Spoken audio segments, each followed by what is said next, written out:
Politics without the soap opera, with unfiltered constitutional conservative truth. The Conservative Review with Daniel Horowitz.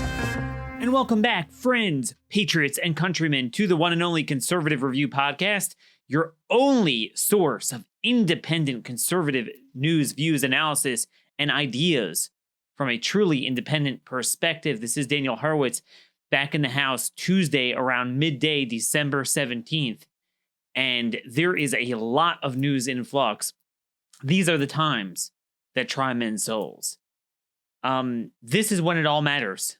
These hours, these days, right before Christmas, when Congress bundles together a full year of governance all into one, or in this case, two bills that in total are about 2,500 pages long.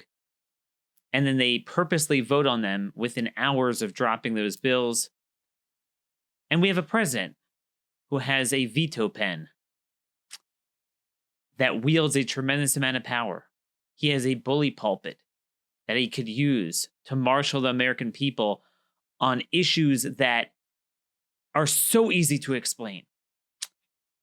Will it happen? As of this recording, the president has not announced any intention to sign or veto a bill. I'll monitor that throughout the show. But I will tell you that the White House was fully involved in negotiating this. So this is no surprise here. I've been noting time and again for 3 years, every single budget deadline, that this is what it comes down to. We won't pass anything. Even when they have all three branches, Republicans don't believe in anything, and they blame it on the filibuster. All the executive actions the president takes, the courts rule supreme. So it all comes down to the budget. What are your priorities? What are your spending priorities? What are your policy priorities? On the one side, you have a Democrat Party and a liberal movement that it is monitoring every single issue of every single title, from Homeland Security to Justice to Commerce to Agriculture to Defense to State to the EPA, and they're making sure to get in as many of their priorities as possible. On the other side of the ledger, you have the Republican Party, which doesn't share any of our values, and they just look for random things that they care about. So hence, this is how we get a bill that not only increases spending by hundreds of billions of dollars, has massive special interest carve-outs in it, as always, but at a time when we have civilization problems with our system of government breaking down, where you have courts being empowered to nullify basic sovereignty and security laws on the books, when you have states like New York and now New Jersey giving benefits and shielding and harboring illegal aliens, the breakdown of immigration enforcement in this country. No, there is none of that put into this bill. Nothing to address those issues. What is stuck in? Mitch McConnell had a burning passion to raise the tobacco purchasing age from 18 to 21. I mean, wherever your views lie on that issue, and I certainly detest smoking. I wish it never existed. I wish I never would have to smell it. No one I know smokes. No one in my family smokes. I certainly don't need it. But that's a pretty big change. And that's something you would expect to have a long, transparent debate about on its own merits in an isolated bill. And here it's just stuck in a budget bill. No one even knows about it. Before I go through just the policy provisions, I just want to give you the broad picture here on process. I'm speaking to you not as a conservative, but just as any American citizen should and probably does think. We have our government running on CRs, continuing resolutions, where until they can reach an agreement on the full budget for all 12 appropriation bills, different departments, they autopilot the spending levels from the previous year. And that's how they avoid the dreaded government shutdown. And then this has become regular practice for years now, that they don't have the full bill ready on October 1st, the beginning of the fiscal year. They run anywhere from 3 to 6 months late. So there's no rush. This is what they've been doing. Any sane person would agree that when you are operating on that level and then you come to a backdoor agreement on not just the spending levels for every corner of government, but numerous new policies ranging from the tobacco age to healthcare to taxes to immigration, you name it, stuck in, you would think that you would simultaneously pass another CR 2 weeks, 3 weeks, 6 weeks to have the status quo while the public discovers, much less has time to debate, the merits of all the new provisions put in. Any sane person would understand that. That is not a political statement. That is a nonpartisan statement I'm making that I think everyone would agree to. And that is the statement that Trump should issue today. Look, at its core, I was elected because I'm different. I wasn't a typical politician. I was driven by common sense. It makes no sense from a liberal or a conservative perspective to vote on something like that unless we have something to hide. There's no rush.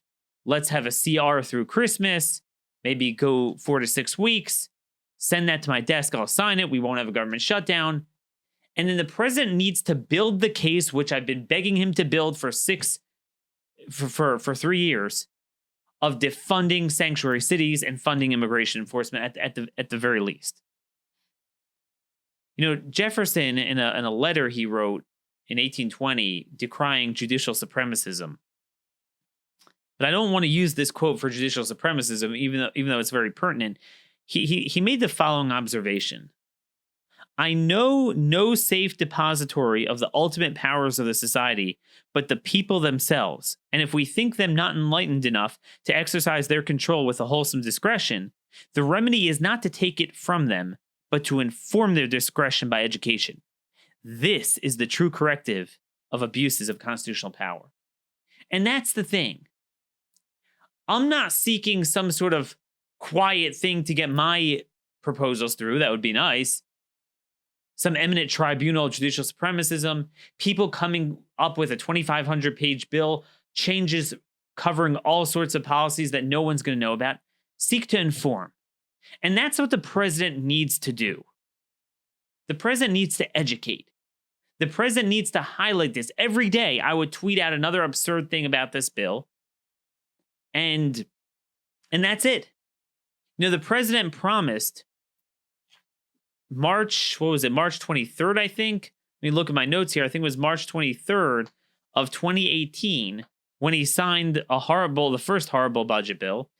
He said, but I say to Congress, I will never sign another bill like this again. I'm not going to do it again. Nobody read it. It's only hours old. Some people don't even know what's in it. 1.3 trillion. It's the second largest ever. Well, this bill is 1.4 trillion.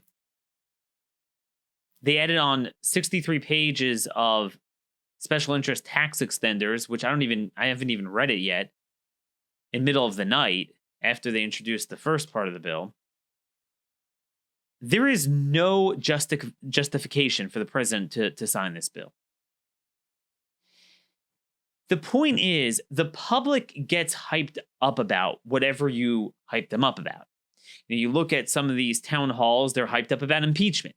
But if the president would drive home the point every day that we have 3.3 million criminal aliens in this country, other countries' criminals who remain in this country, they must be removed. These laws must be implemented.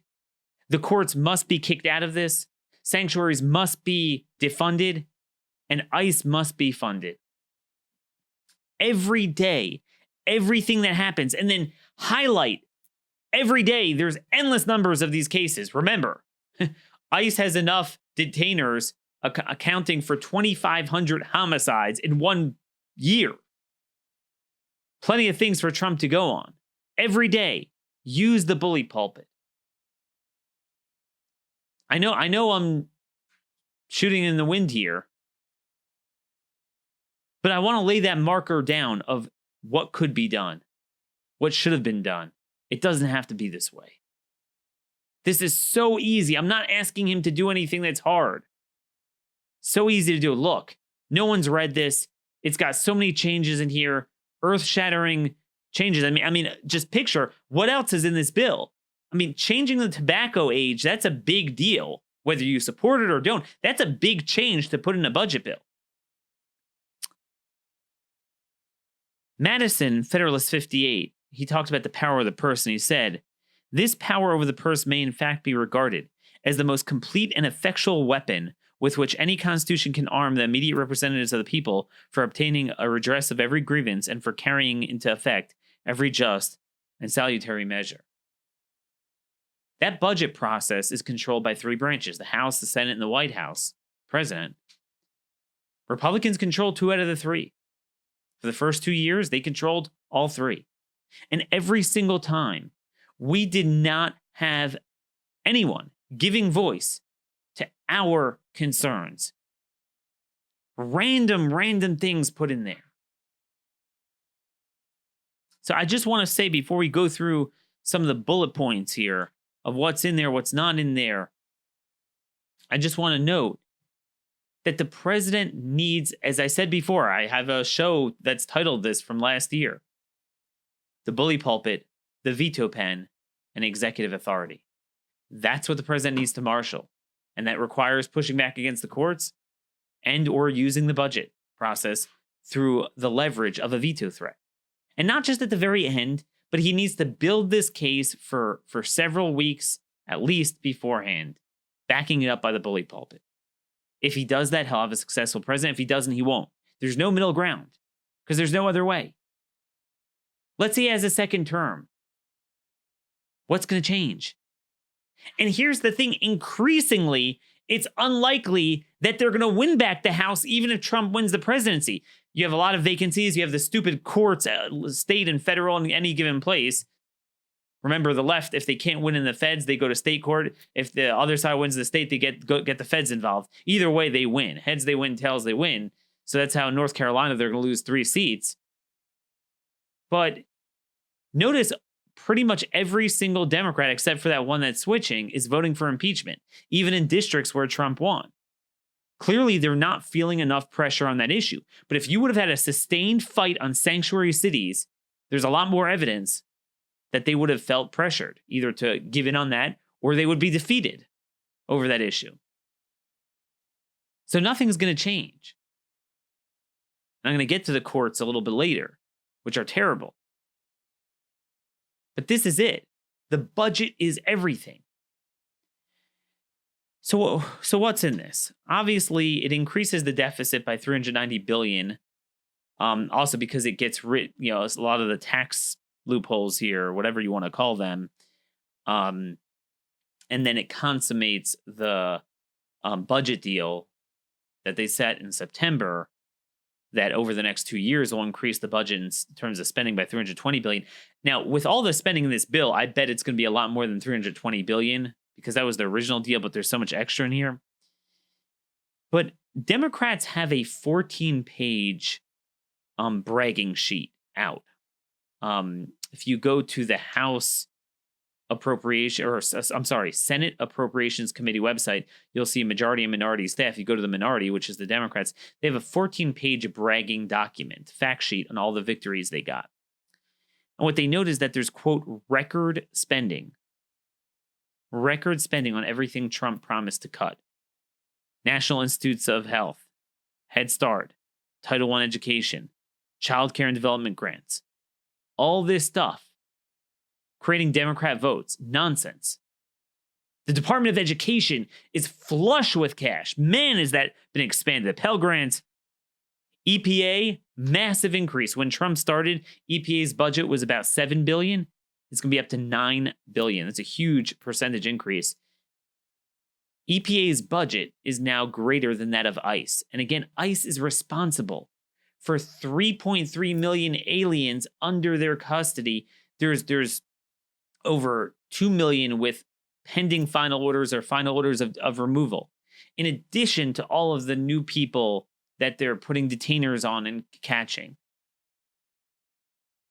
Again, I'm not into throwing money at anything, and it's mainly a policy problem. But because we have not abided by the policies, whether it's the executive branch or the courts, for the last number of decades, this is piled up. So you do need more resources for ICE. Of course, the bill throws record funding at opioid surveillance programs, the surveillance monitoring, where they basically threaten doctors and scare the hell out of them to prescribing prescription pain drugs, hurting chronic pain patients, all the while promoting the drug cartels, which is the entirety of the problem. We've talked about that a lot. It sneaks in a 3.1% pay raise for federal workers, the biggest in a decade since Obama, the beginning of Obama's presidency.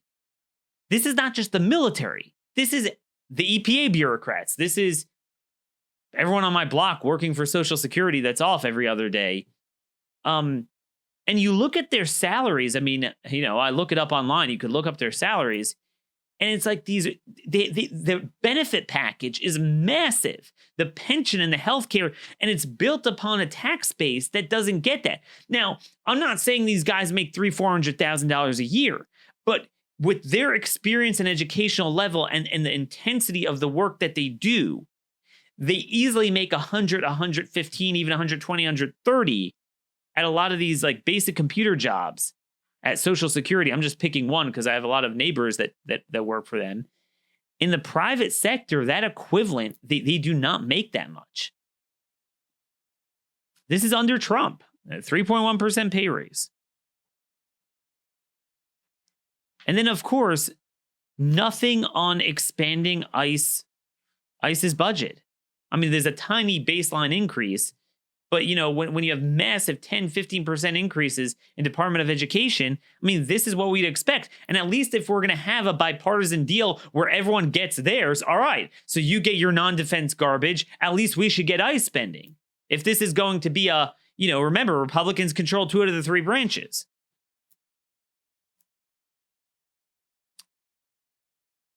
Then we have, obviously nothing on defense, like we said, for arming soldiers on bases, visas, nothing that speaks to any of the issues going on in the country.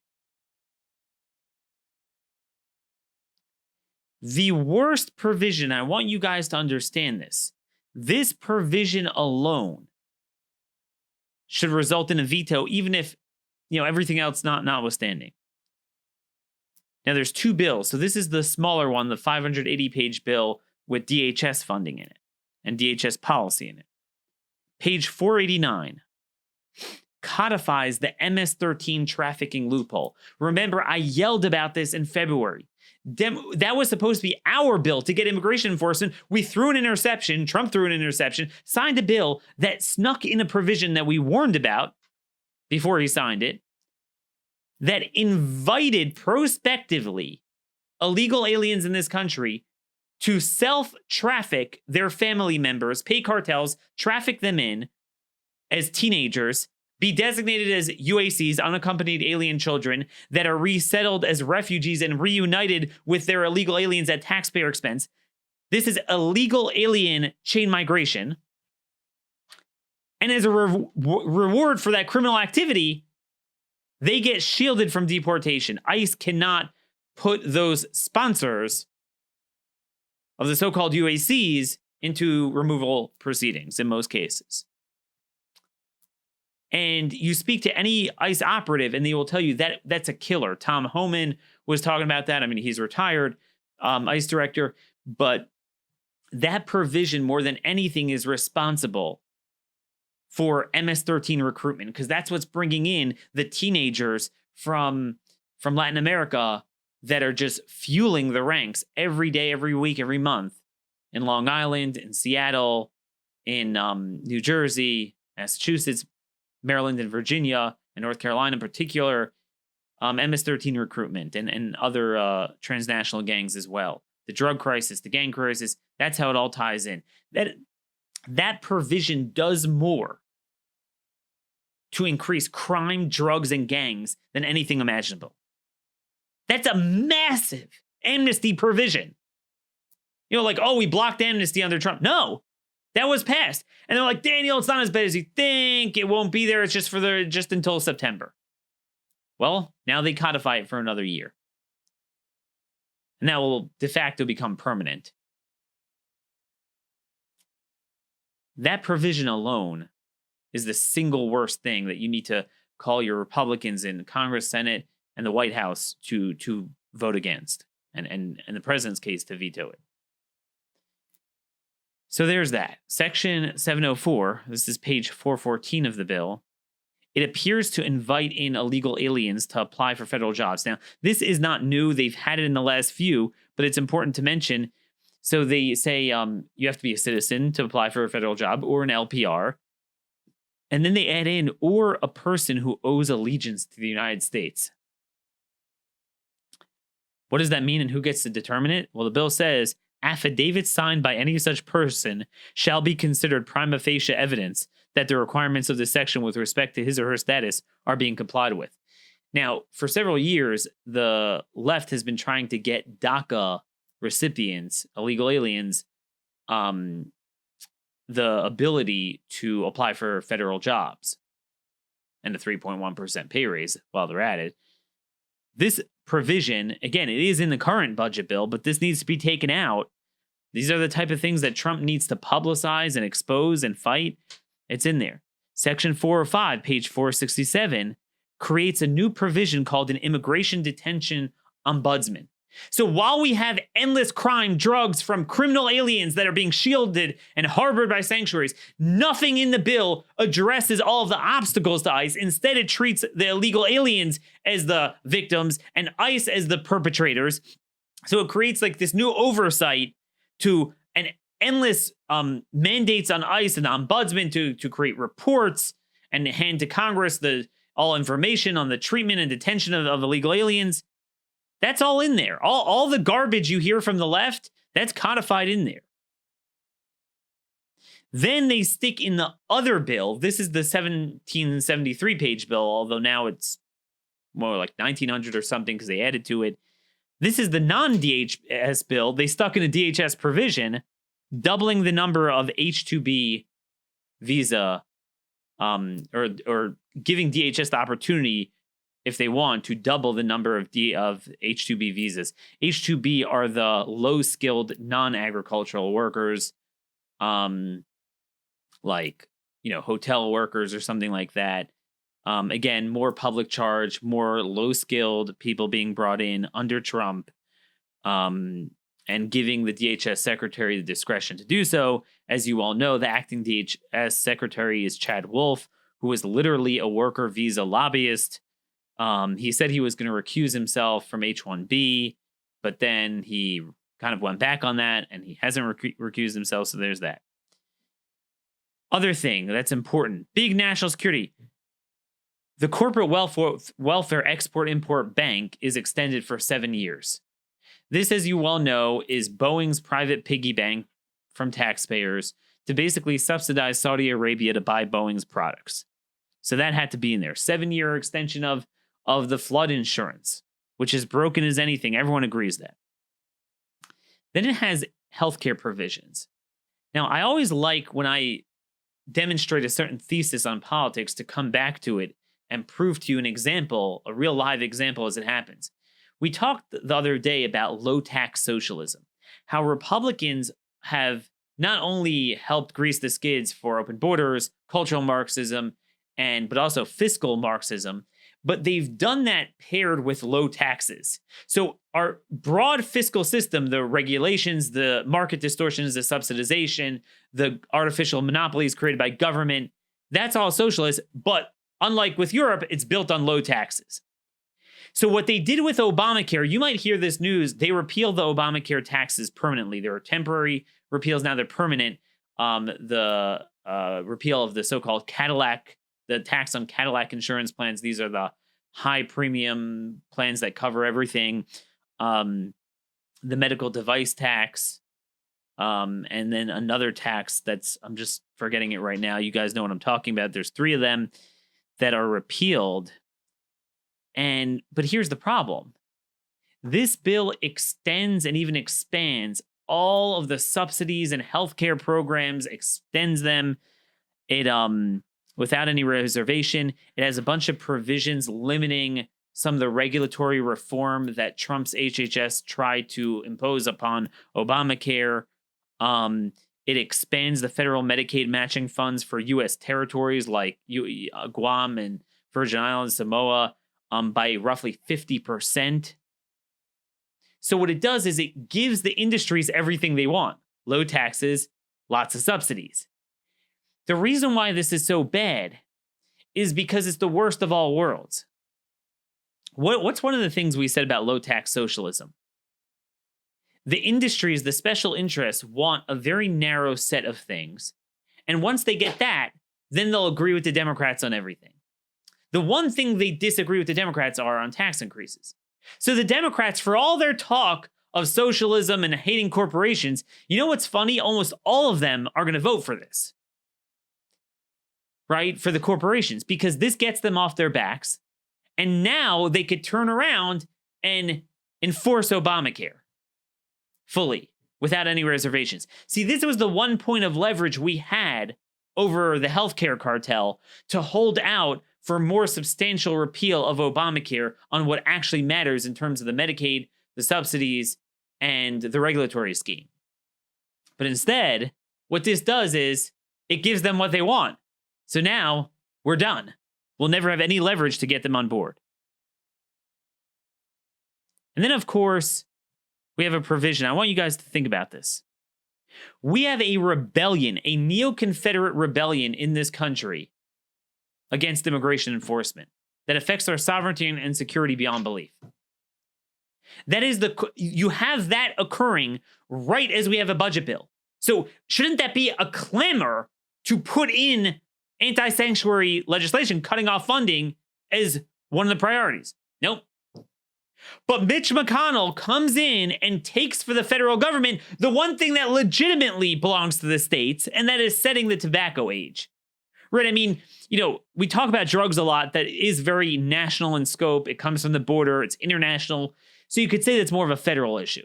I know some people might disagree on that, but tobacco setting the age? I mean, even if you think it should be raised, it should be done at a state level. Think about this. This bill does nothing to change our mission in Afghanistan. It adds another $4.2 billion to train the Afghani military when the Washington Post published the Afghanistan papers that show the perfidy of this entire issue. So now we're going to have 18, 19-year-olds sent into the meat grinder in Afghanistan for a war that began before they were born. Yet, to deal with the stress, they won't even be able to smoke a cigarette. That is our government in action. It doesn't have to be this way. These minutes, these hours are exactly when we need a conservative movement. The president would listen tomorrow if Sean Hannity and Rush Limbaugh, among a few others, would say what I'm saying. He would listen like that. He would follow this. But there's no one of greater stature than me making these play calls, and that's the problem. Therein lies the problem. Just know it doesn't have to be this way. Bully pulpit, veto pen, executive powers. This is it.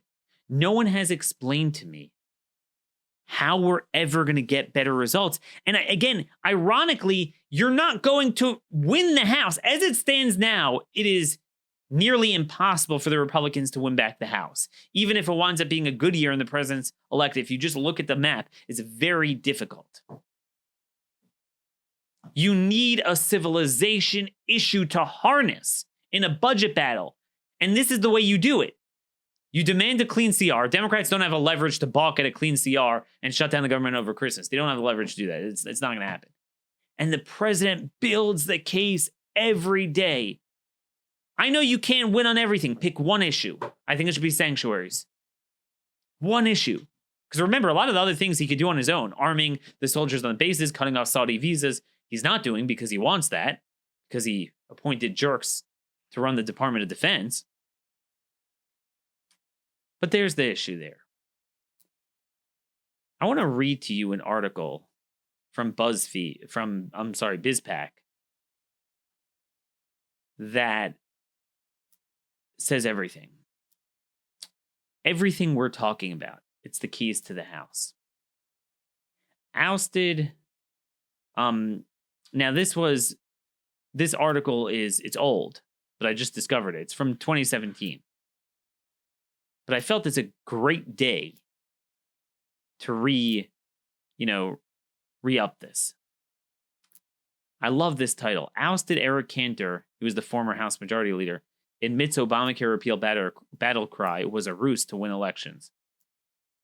He says to give the impression that if Republicans were in control of the House and Senate, that we could do that when Obama was still in office. I never believed it, he said. I never believed it.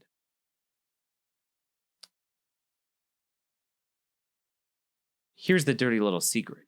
They never believed they would do it with control of all three branches. And indeed, they didn't do it.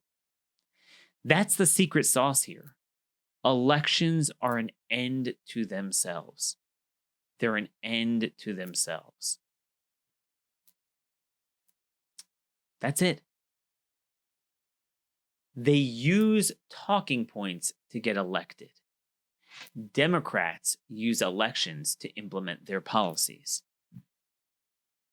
The end to Republicans is winning elections. But ironically, they don't even do a good job of that because they don't harness the right issues. And then certainly they don't pursue them after the election. But there's nobody in this so-called movement that holds them accountable for it. I want to read to you an article that demonstrates my point. There's an article called Trump's Yes Men.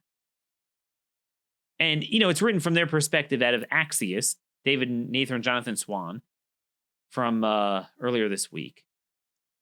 And it's a profile of OMB acting director Russ Vote. Now, in full disclosure, Russ is a friend of mine, as well as his wife, Mary. We worked together in previous capacities. Great people. And I said, look down the roster of Trump's cabinet. How many are MAGA? The only one I could find is Russ Vote. And it talks about how Russ turned OMB into a vehicle to push for Trump's priorities as much as they can. And just read this article and you'll see that's what we're lacking in almost every other aspect of the government. The problem is OMB doesn't get the say over most issues. If they get the green light, they could try to, push it. But it just goes through how they've really steered policy in that direction. Russ Vote wakes up every day and says, what could I do with the power I have to make the best on spending priorities and policies? Few others are doing that. And again, they're just trying to implement the things that Trump promised. But Trump himself is not going to fight for it if other people don't join it. That's just the reality. So, look at this. Behind the scenes. Some officials treat Trump's frequent venting sessions as a storm that just needs to blow over, or in some cases to be contained. Think Gary Cohn, the president's former top economic advisor, stealing a document off Trump's desk that, if signed, would have ended the United States-Korea Free Trade Agreement. Others, like Vote and his team, take the approach that Trump is the president and he has the right to get what he wants if there's any legal way to get it done. And in their view, there usually is. Quote, we view ourselves as the president's Swiss Army knife, said Vote. How do you come up with options that work and then talk through the pros and cons? And that's what we do every day. And look, on a small level, you have some other people doing this, like Ken Cuccinelli, but Ken is not in the cabinet. He's deputy secretary of DHS. He's also, by the way, still acting head of USCIS at an agency level. And he did have a good rule they just implemented, came out earlier this week, where, as we well know, in order to be a citizen, this is a principle since 1790, you have to be in good moral standing, good behavior, good character. And they listed a whole bunch of things that are going to disqualify you from that, like, credit card fraud and identity theft and different crimes like that they're being naturalized right now. And that's great. And you see the difference when we have a few good personnel with their eye on the ball and focusing on as many policy changes as we can make. But still, those good policies are very small in scope relative to the enormity of the illegal immigration that's taking off. If you look at what New York, New Jersey, California, every sanctuary jurisdiction, even within a red state, is doing, it's one mass amnesty. If you look at the MS13 provision inviting all sponsors of chain migration, illegal immigration with the cartels, amnesty, signed by Trump in February, it's in this bill. That's worse than any positive thing. Well, for every one step forward we take 2 steps back. This is the problem. Everyone's going to make all these excuses. Well, Democrats wanted to abolish ICE. Well, that's not in the bill. Well, they wanted no funding for any wall at any time, and the baseline funding is still there. I mean, that's the thing, but they don't understand on any measure the left wins civilization battles in all 3 branches of government and in the states while we come up with a temporary talking point. That's the problem. I didn't even get to the courts. We'll get to that tomorrow. So much more going on that front, where courts are just screwing us left and right on criminal issues, on, obviously, as we said yesterday, creating a constitutional right to camp out and sleep on public streets and defecate on public streets.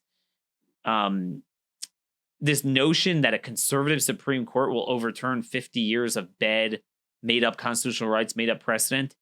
They're not even reversing new, current, radical constitutional rights created by the Ninth Circuit. And we see this all the time now. What a joke. What an utter joke.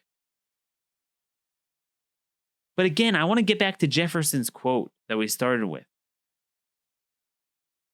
You can't get around the people. You got to open it up to the people. And I'm not the biggest, or I don't have the biggest faith in a lot of the citizenry. But given that what the left wants to do is so radical, there still are enough people that we could educate if you just inform them on what's going on. But they have to know what's going on. And that's where these budget fights and the bully pulpit and the veto pen all intersect. This is why the president needs to discover that veto pen right here, right now. Anyway, we're almost out of time here. And I just want to mention just one point before we recorded today. I saw from our friend Jessica Vaughn of Center for Immigration Studies, she showed how in Massachusetts, where you have this sanctuary law created by the courts, federal judge just said, ICE is not allowed to make arrests in courthouses. Since then, the number of ICE apprehensions in total in that area dropped about 80 per day. And remember, these are people by definition. If you're at a courthouse, I mean, you're being charged for something. It's not immigration. It's rape, robbery, murder, drugs, DUI, you name it. And that's where they get them. So the left is winning. I mean, you could, every conservative commentator will, the few minutes they spend on substance, they'll agree with me. Yeah, sanctuaries are terrible. But they're not terrible. I mean, they are, but they're winning is what they are. The results are showing, and they're winning. This is happening under Trump. At the end of the day, all Trump has left is to harness budget fights, especially if he doesn't want to push back against the courts unilaterally, to harness it in the budget, to have provisions in the budget pushing the courts out of these issues, provisions in the budgets going after sanctuary cities. And you have, several months before budget deadline, you have a public fight over it. Every day you give power to it, you give speeches, you give examples, and you build the case, and you pressure, you run ads against Democrats elected in red states or House districts. That's how you do it. That's what a movement does. This is what the Republican Party always did. They ran Willie Horton ads, even if they didn't mean it, and they wouldn't do anything after the election. They at least wanted to win the election. That's all I ask for. Like I just saw Charlie Kirk tweeted out something, one of the points we made that, we're giving $4.2 billion to the Afghani military. And, Steve tweeted at him, hey, the president could veto it. And I tweeted at Steve, I said, yeah, and people like Charlie Kirk have the president's ear. I mean, I don't.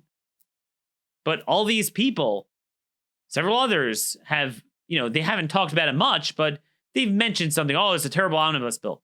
Well, they act as if they're a spectator. I mean, the president has unilateral veto authority. Everyone's focused on, call your member of Congress. Well, just one of 100 in the Senate, one out of 435 in the House. The president has veto power. And again, the Republicans are only supporting it because they think, rightfully so, he's supporting it. But if he would say he's against this, McConnell wouldn't bring it to the floor. The president should say, Mitch McConnell, you start out in the Senate. Don't wait on the House like you always do. You act first. Bring a clean CR to the floor. But then the intention of the president should be building a fight. But that's what I'm telling you. If this doesn't happen, status quo, and this is worse than status quo because it keeps a lot of bad provisions and adds a lot of bad provisions, but I'm saying status quo helps the left because the left is winning. You look at those lines in New York and New Jersey